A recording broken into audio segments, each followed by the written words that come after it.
Hello and welcome to the Photonics Imaging Laboratory here in Allentown, Pennsylvania. We're happy to have you with us today. Each month we're going to be going through some new tips and tricks videos to help you get the most out of your SkyScan Micro CT instrument. Let's go ahead and jump into this month's tip. Hello and welcome to this month's installment of the Photonics Tip of the Month series. Today we're going to be talking about an advanced feature within NRecon which can help you save some scans that may move during their acquisition. Specifically, this tip will be most relevant for any scan which was completed using 360-degree angular coverage. You'll know that is the case either as you set up the scan and selected to use the full 360 degrees, or you can move to the Summary tab of NRecon, go under your Acquisition Settings, scroll down until you find the rotation range, and that will tell you whether it was 360 degrees or 180 degrees. Another fast way to know would simply just be to jump ahead in this tip and go to the Advanced tab and see whether this angular range option within Advanced tab is grayed out or available. That will also tell you whether the original scan was 360 degrees or the 180 degree scan.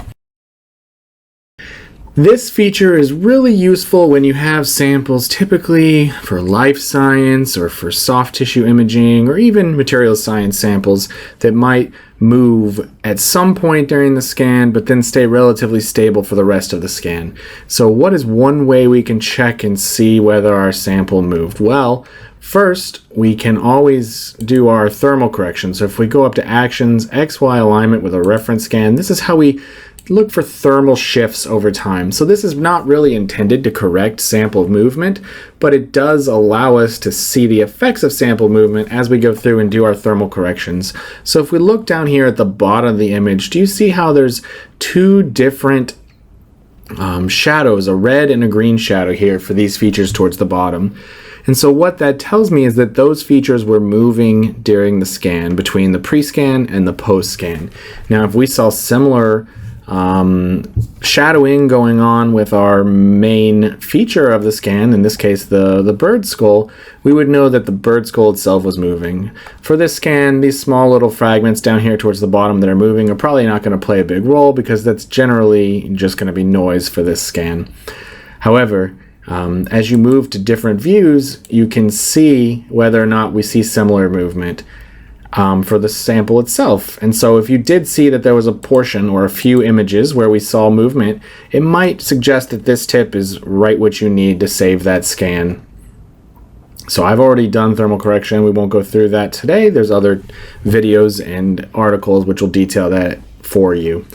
The other way we can check for sample movement is to go to our Settings tab and click on our Show Profile window.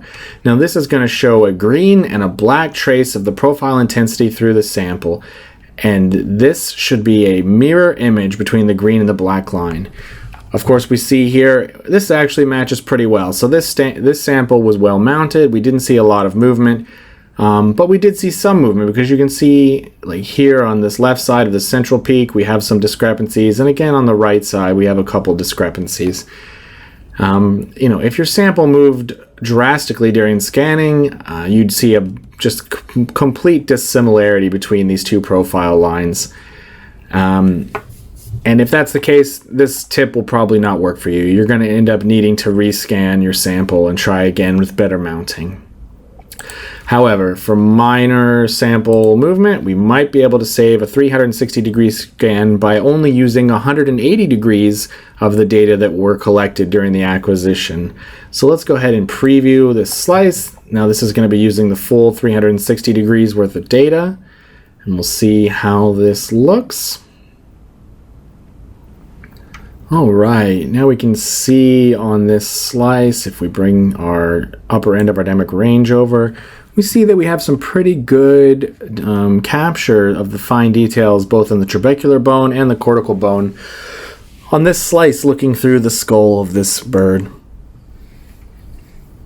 However, if we did see movement in the scan, we would expect to see blurring at the edges of these fine features or streaking coming off of them. So again, we shouldn't expect much for this sample because we saw in our previous steps that it doesn't look like it moved very much during the sample, and mainly the parts that moved were in noise kind of area anyway. But if we want to go ahead and enable the sub-sampling of this to only use 180 degrees of our available 360, we can click on the button next to Reconstruct 180 degrees only, and we can tell it where to start the angle from. So if we think that the sample moved at the very beginning of scanning and then kind of settled into a stable position for the remainder, it's typically easy enough to go through and just alter this to do something like, 120 degrees. If the sample was really stable at the beginning and then moved towards the end, then you would want to try and just set it at 0 and start from the beginning and throw away the second half of the data that were collected. So let's do from 120.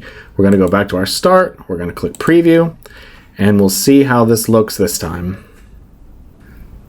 All right, once again, this may actually be a little bit better, but it's hard to say for sure. Again, this is not exactly the best sample to demonstrate on, but it still will show you the principles of how you use this feature in your workflow.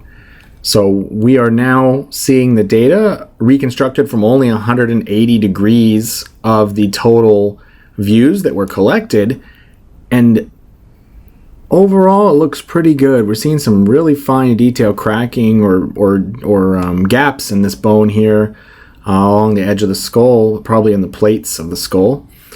So that's pretty interesting to see. So I hope this tip was useful for you in trying to find ways to preserve scans that you've done that may be moved and then settled into a final position during imaging.